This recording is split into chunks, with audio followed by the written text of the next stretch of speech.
Magandang araw po sa inyong lahat. Ako po si Raymart John Lopez mula sa BSIT 1A at ngayon po ay tatalakayin natin ang economic divide o ang pagkakaibang pang-ekonomiya ng mga bansa na tinatawag dati na third world countries. Sa presentasyong ito, sisikapin natin mas maunawaan ang mga sanhi, epekto at mga limbawa ng isyong ito. Definition of terms. So, bago po tayong patuloy, paliwanag ko muna ang ilang mahalagang termino na gagamitin natin. First, third world. Refers to countries that were economically underdeveloped and did not align with either the US or Soviet blocs during the Cold War. Today, the term is considered outdated and offensive. Dati, tinutukoy ng third world ang mga bansang hindi pa maunlad at hindi kasali sa alinmang bloc ng US o Soviet noong Cold War. Sa kasalukuyan, ang term na ito ay hindi angkop at ituturing na mas nakakasakit. Developing countries. Countries in the process of industrialization and economic growth. These nations often face challenges such as poverty, poor infrastructure, and low education level. Developing countries, mga bansang nasa proseso ng industrialisasyon at paglago ng ekonomiya. Kadalasan, ang mga bansang ito ay naharap sa mga hamon tulad ng kahirapan, kakulangan sa infrastruktura at mababang antas ng edukasyon. Next is low and middle income countries. Economies characterized by a low GDP per capita, lower standards of living, and limited access to essential services like healthcare and education.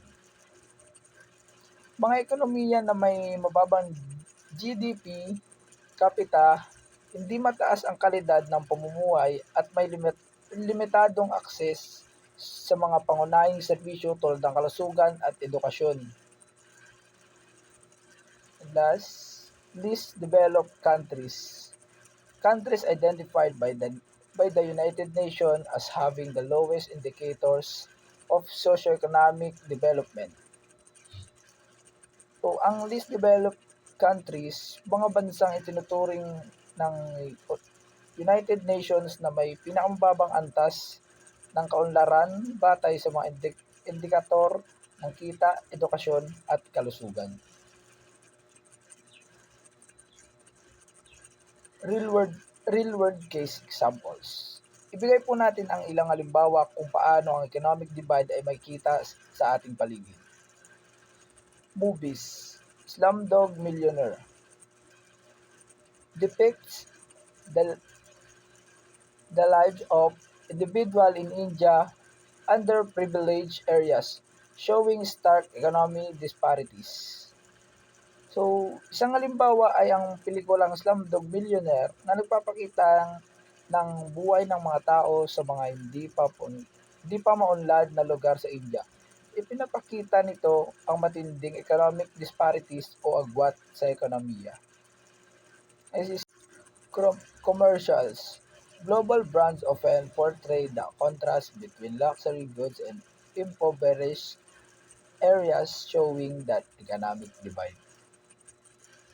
Ang commercial, madalas ang mga global brands ay nagpapakita ng matinding pagkakaiba ng mga mamahaling produkto at ang mga may hirap na lugar. Kaya't nabibigyan tayo ng malinaw na larawan ng economic divide. Next is textbook and education. Educational materials often divide the world into developed and developing nations, highlighting economic issues like poverty, sanitation, and healthcare accessibility. So, ang textbooks and education, ang mga aklat aralin ay kadalasang hinahati ang mundo sa mga developed at developing na bansa. at ipinapakita ang mga isyung pang-ekonomiya tulad ng kahirapan, kakulangan sa sanitasyon at problema sa healthcare. Next is video games. Games like SimCity or Civilization often feature themes of economic growth, resources management, and the develop of nation from underdeveloped to developed status. So ang video games, ang mga laro tulad ng SimCity at Civilization ay kadalasang may temang economic growth, resources management at ang pagbabago ng mga bansa mula sa underdeveloped hanggang sa pagiging developed. Related issues in connection to identity formation.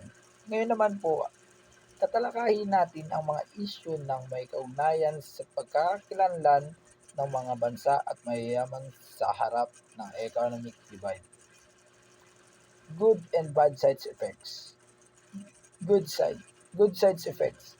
Increase awareness and global partnership through international aid and developed projects. Economic growth in developing countries can lead to improvements in infrastructure, healthcare, and education. So, ang good side effect, ang isang magandang epekto ay ang paglago ng awareness at ang mas maraming global partnerships tulad ng mga international aid at develop projects.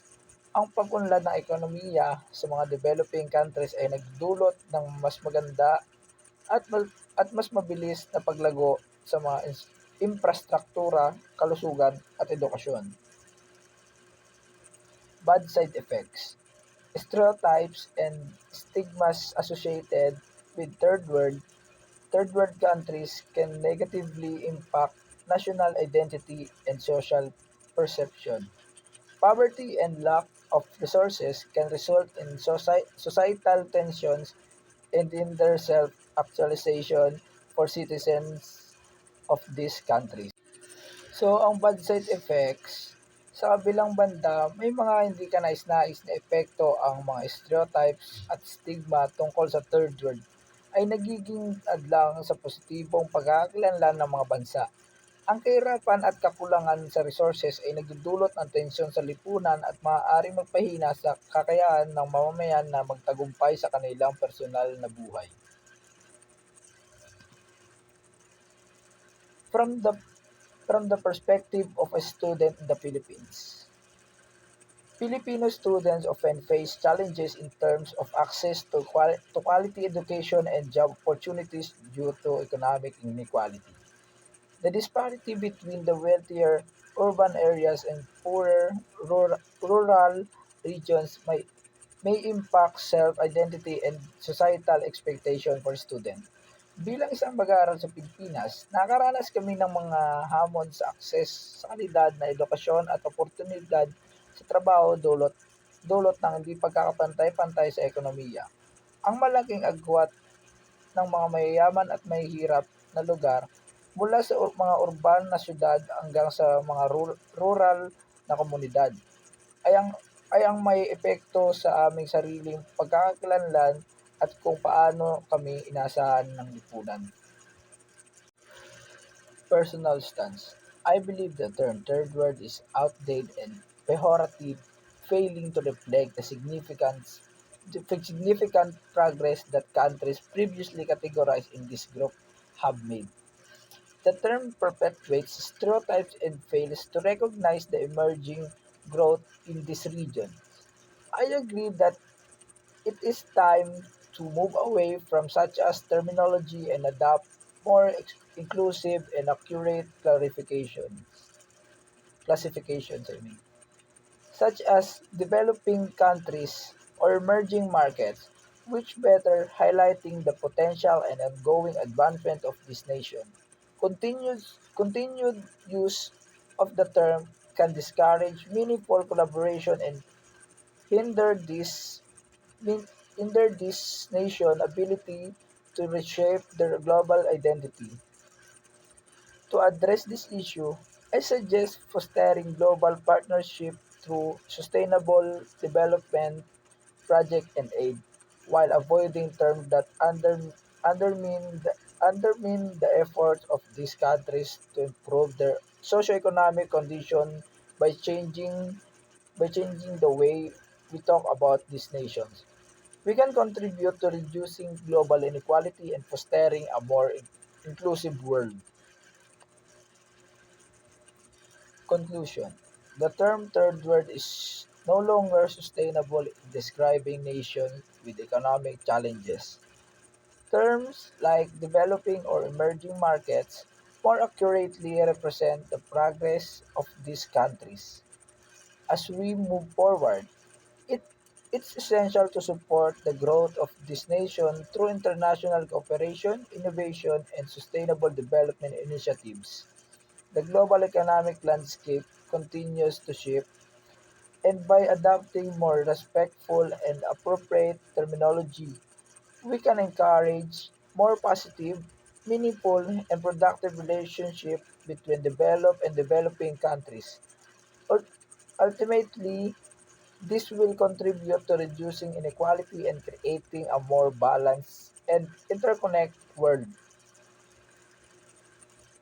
So,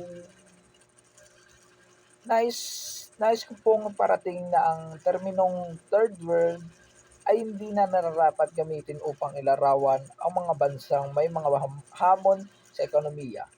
Mas mainam na gamitin ang mga terminong developing o emerging markets na mas tumpak at mas angkop sa kasulukuyang estado ng mga bansang ito. Sa hinaharap, napakahalaga na suportahan natin ang paglago ng mga bansang ito sa pamamagitan ng international cooperation, innovation, at mga sustainable development initiatives. Habang patuloy ang pagbabago ng global na ekonomiya, ang paggamit ng tamang termino ay magbibigay daan para sa mga magalang at produktibong ugnayan sa pagitan ng mga developed at developing na bansa sa uli. Ito po ay mag-aambag sa pagbabawas ng hindi pagkakapantay-pantay at sa paglikha ng isang mas balanse at magkakaugnay na mundo. And that's all. Maraming salamat po sa inyong oras at atensyon.